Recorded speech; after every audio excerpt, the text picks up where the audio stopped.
şefaatin günahlara şifadır ya Resulallah. Senin yüzün gören gözlerle ay görür ne yıldızlar. Seninle gece gündüzler ziyadır ya Resulallah. Ya Resulallah, ya Habiballah, bize himmet eyle ya Şefiallah.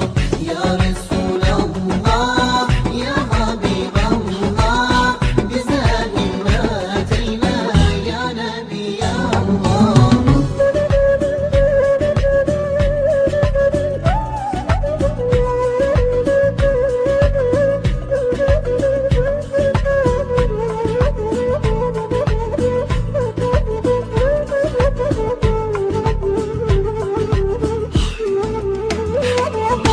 Kabilendir Beni Haşim, neslin Hazreti İbrahim.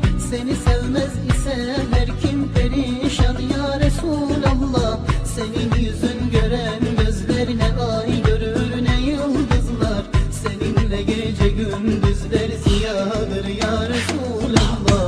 Ya Resulallah, ya Habiballah, bize himmet eyle ya Şefiallah.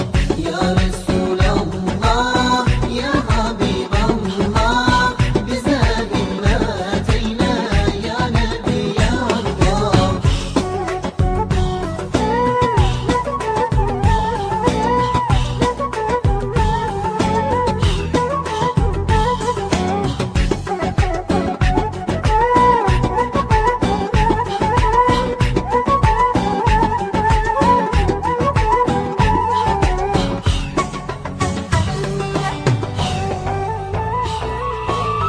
Sana aşık olan kullar gece gündüz durmaz ağlar.